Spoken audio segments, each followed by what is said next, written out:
Hello বন্ধুরা, আশা করি সবাই ভালো আছেন। আমি সামিন রিফাত আবার হাজির হলাম অ্যাপলোভিন একটি খুব গুরুত্বপূর্ণ ভিডিও নিয়ে। গত পর্বে আপনারা দেখেছেন কিভাবে সঠিক উপায়ে বাংলাদেশে বসে একটি অ্যাপলোভিন অ্যাকাউন্ট ক্রিয়েট করবেন যাতে ভবিষ্যতে আপনার অ্যাকাউন্টটি সাসপেন্ড না হয়। কারণ অনেক ইউটিউবেই আপনাকে বলবে যে ভিপিএনের মাধ্যমে আপনি অ্যাকাউন্টটি ক্রিয়েট করুন।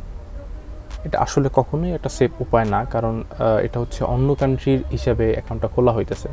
এটা আপনি বুঝতেই পারতেছেন যে এটা আসলে কতটা আনসেফ আপনার অ্যাকাউন্টের জন্য।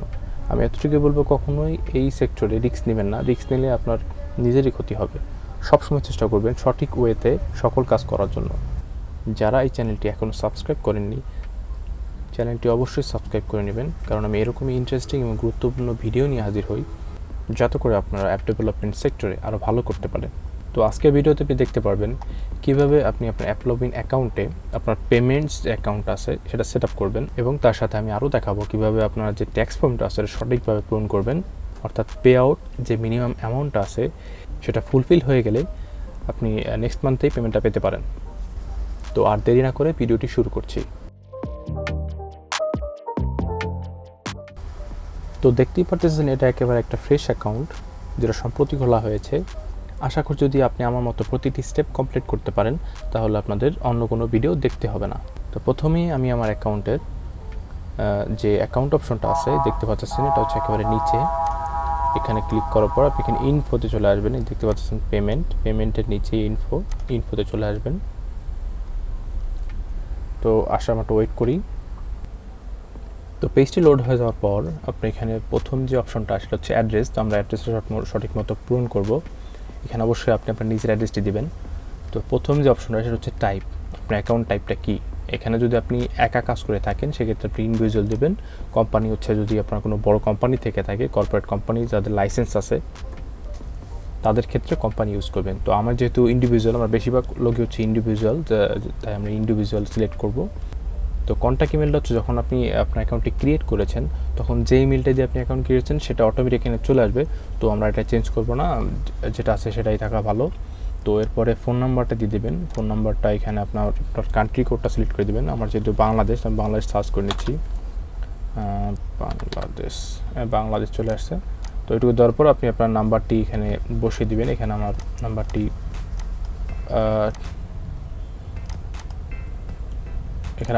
বসিয়ে দেওয়া শেষ। এরপর আপনি আপনার নামটি দিয়ে দেবেন। আপনার নামে হচ্ছে যদি 3টা অংশ থাকে তাহলে আপনি মিডল নেমে এখানে সেট করতে পারবেন। আমার নামের যেহেতু 2টা অংশ, তো আমি এখানে আমার প্রথম অংশটা লিখে দিচ্ছি নামের, এবং মিডল নেম যেহেতু আমার নেই তো মিডল নেম দেবো না। মাঝখানে যে অংশটুকু আছে আপনারা এখানে দিয়ে দিবেন। আমার যেহেতু মাঝখানে কোনো অংশ নেই, আমার নামের 2টা অংশ, তো আমি মাঝখানে একটা ফাঁকা রাখবো এবং লাস্টে এখানে আমি আমার নামের লাস্ট নেমটা দিয়ে দেবো। তো এটুকু দেওয়ার পর আপনার যে অ্যাড্রেসটা আছে এটা দিতে হবে। এখানে আপনি আপনার গ্রামের যে অ্যাড্রেসটা আছে, গ্রাম অর্থাৎ ভিলেজ, আমার ভিলেজ হচ্ছে মাদারীপুর। তো মাদারীপুর দেওয়ার পর এখানে আপনি আপনার অ্যাড্রেস 2তে চলে আসবেন।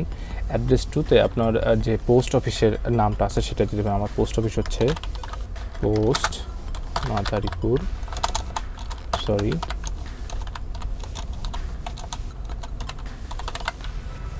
পোস্ট হচ্ছে মাদারীপুর, এবং এখানে আপনি আপনার এবং সিটির অপশনে আপনি এখানে আপনার থানা এবং জেলার নামটা দিয়ে দেবেন। তো আমি এখানে আমার থানাটা দিয়ে দিচ্ছি মাদারীপুর।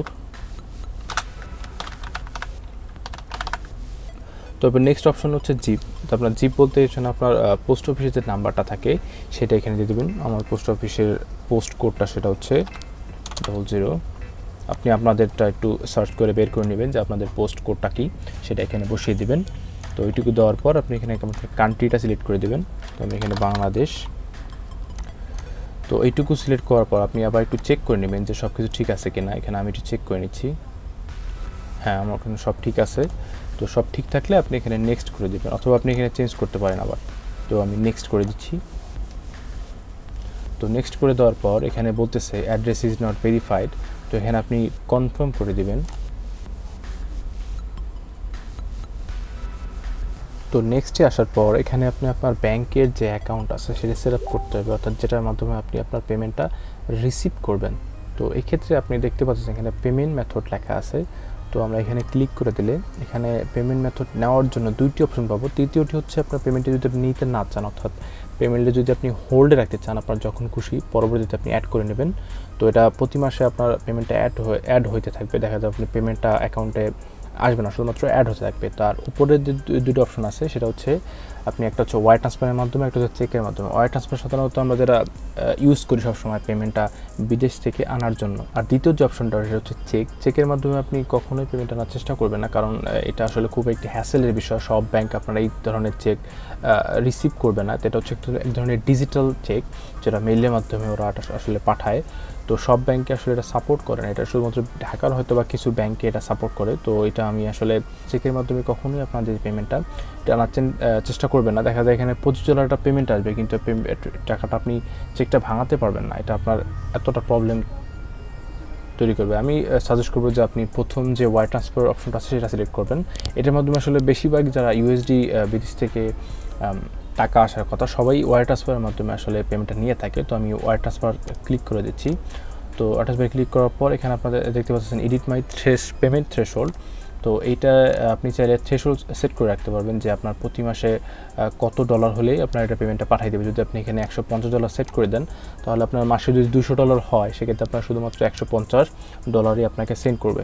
তো আমি এটা সাজেস্ট করবো যে আপনি নো পেমেন্ট থ্রেশহোল্ড সিলেক্ট করবেন। তো দেখা যায় আপনি যদি $180 বা $170 যদি হয়ে যায়, তাহলে পুরো টাকাটা আপনার এখানে চলে আসবে। তো পরের যে অপশনটা সেটা হচ্ছে পেমেন্ট কারেন্সি।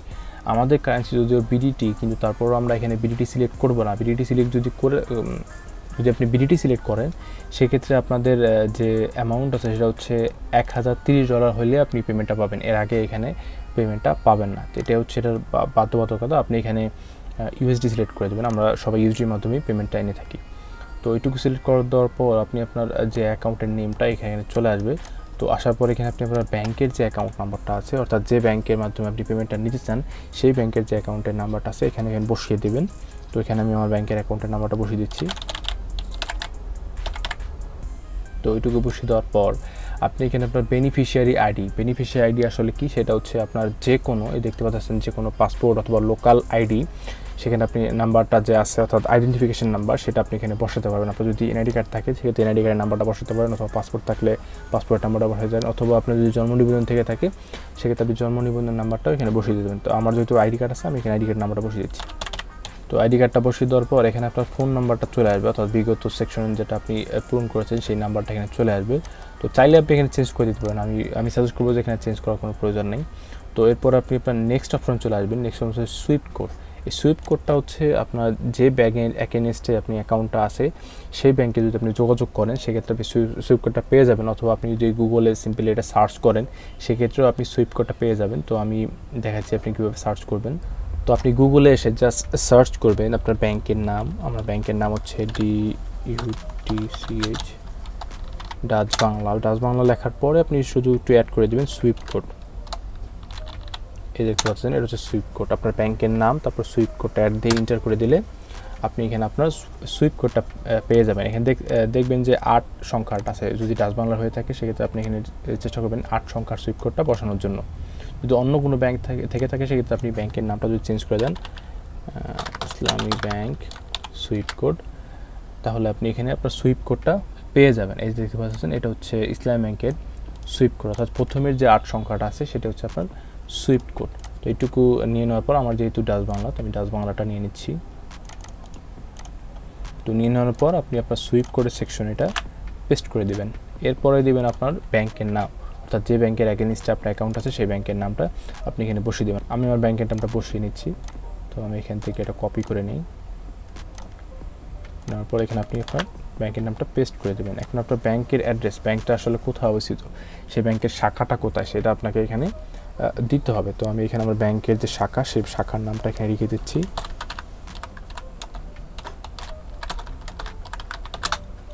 এটা হচ্ছে মাদারীপুর ব্রাঞ্চ। শাখার নাম লেখার পর আপনি এখানে ব্যাংকের যে অ্যাড্রেসটা আছে, অর্থাৎ দেখা যায় যদি আপনার ব্যাংকটা কোনো থানার ভিতরে, অর্থাৎ অথবা যদি কোনো বাজারের ভিতরে আপনার ব্যাংকটা থাকে, সেই বাজারের নাম অথবা থানার নামটা লিখে দেবেন। তো আমি এখানে আমার থানার নামটি লিখে দিচ্ছি, মাদারীপুর এখানে আপনার অ্যাড্রেস যে টু এটা আপনার ফিল আপ করার প্রয়োজন হবে না, এটার প্রয়োজন নেই। আপনি নেক্সটে চলে আসবেন, ব্যাংকের সিটি অর্থাৎ ব্যাংকটা কোন জেলায় অবস্থিত সেটা একটু সেট করে দেবেন। তো আমি এখানে আমার ব্যাংকের যে জেলা সেট করে দিচ্ছি। তো ব্যাংকের জেলা সেট করার পর এখানে আপনি আপনার যে ব্যাংকের পোস্ট কোড আছে অর্থাৎ ব্যাংক যে পোস্ট কোডের আওতাভুক্ত সেই পোস্ট কোডটা এখানে বসিয়ে দেবেন। তো আমি এখানে বসিয়ে দিচ্ছি। তো পোস্ট কোডটি বসিয়ে দেওয়ার পর এখানে আপনি শেষে আপনার যে কান্ট্রিটা আছে কান্ট্রিটা সিলেক্ট করে দেবেন। তো আমি এখানে বাংলাদেশ, আমি বিডি সিলেক্ট করে দিচ্ছি। তো এইটুকু করে দিলেই ইনশাল্লাহ আপনার এই পেমেন্ট সেট আপ যেটা আছে এটা কমপ্লিট হয়ে যাবে। এবং এখানে অ্যাগ্রি দিয়ে এখানে আপনি নেক্সট করে দেবেন। নেক্সট করার আগে অবশ্যই আপনার যে অ্যাকাউন্ট নাম্বারটা আছে এটা একটু চেক করে নেবেন যে সঠিক আছে কিনা। আমি আবার একটু চেক করে নিচ্ছি, হ্যাঁ এটা আমার সব ঠিক আছে। তো আমি এখানে সব কিছু আবার একটু চেক করে নিচ্ছি, নাম্বার, এনআইডি কার্ডের নাম্বার, এগুলো চেক করার পর আপনি এখানে নেক্সট করে দেবেন।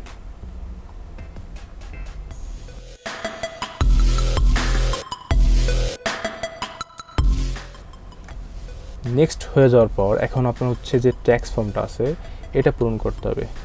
তখন আমরা ট্যাক্স ফর্মটা পূরণ করব। ট্যাক্স ফর্মটা পূরণ করার জন্য আমরা যেহেতু নন ইউএস ইন্ডিভিজুয়াল আমরা এটা সিলেক্ট করে দেবো। অর্থাৎ আপনি ফর্মের নামটা একটু দেখে নেবেন, W8BN, এটা হচ্ছে নন ইউএস ইন্ডিভিজুয়াল, অর্থাৎ যদি ইউএসের বাইরে কোনো ইন্ডিভিজুয়াল হয়ে থাকে তাদের জন্য হচ্ছে এই ফর্ম। আর কর্পোরেশন হচ্ছে যাদের দেখা যায় একটা কোম্পানি আছে, বড় লেভেলের একটা কোম্পানি আছে, তাদের ক্ষেত্রে নন ইউএস কর্পোরেশনস, দেখা যায় ইউএসের বাইরে যে কোম্পানিগুলো আছে এটার জন্য এটা সিলেক্ট করতে। আমরা যেহেতু নন ইউএস ইন্ডিভিজুয়াল তো আমরা এই ফর্মটা সিলেক্ট করে কমপ্লিট ফর্মে ক্লিক করে দিচ্ছি।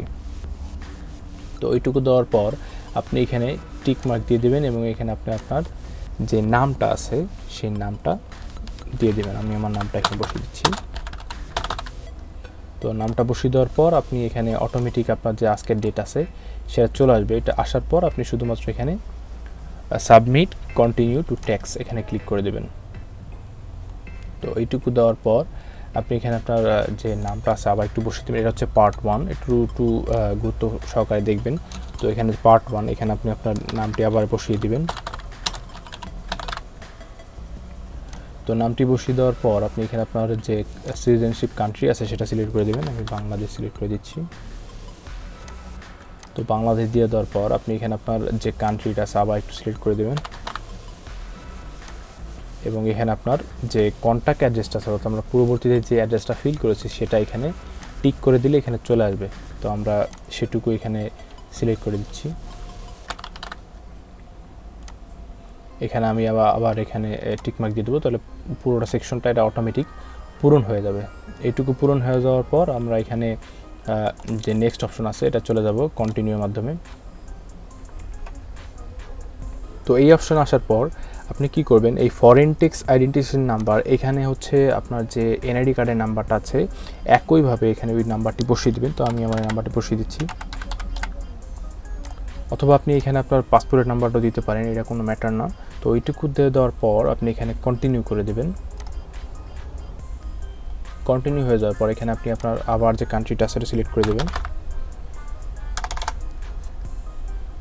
কান্ট্রি সিলেক্ট দেওয়ার পর আপনি এখানে কন্টিনিউতে ক্লিক করে দেবেন। তো এইটুকু দিয়ে দেওয়ার পর আপনি একটু আবার সব কিছু চেক করে নেবেন যে আসলে সবখানে সব কিছু ঠিক আছে কিনা। তো আমার যেহেতু দেখতে পাচ্ছি যে সবই ঠিক আছে তো আমি এখান থেকে কন্টিনিউ করে দিচ্ছি।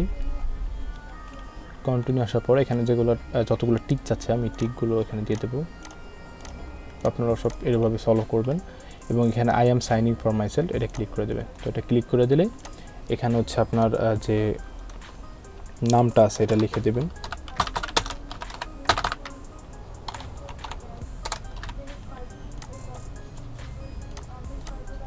এটা লিখে দেওয়ার পর আপনি এখানে আপনার যে ডেট অফ সাইন এটা চেক করে দেবেন। এটা যেহেতু অটোমেটিক জেনারেট হবে তো এরপর হচ্ছে আপনার কন্ট্যাক্ট ইমেল, এটা আপনি ওই ইমেলটা রাখতে পারেন অথবা আপনি চেঞ্জও করে দেবেন। আমি ওই ইমেলটা রাখছি।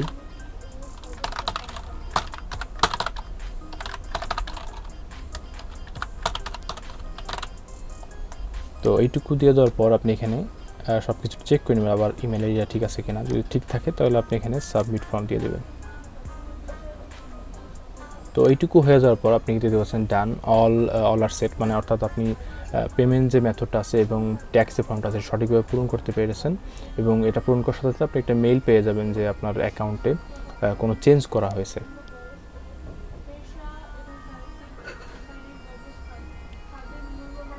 আজকের জন্য এতটুকুই। ধন্যবাদ আমার ভিডিওটির সাথে থাকার জন্য।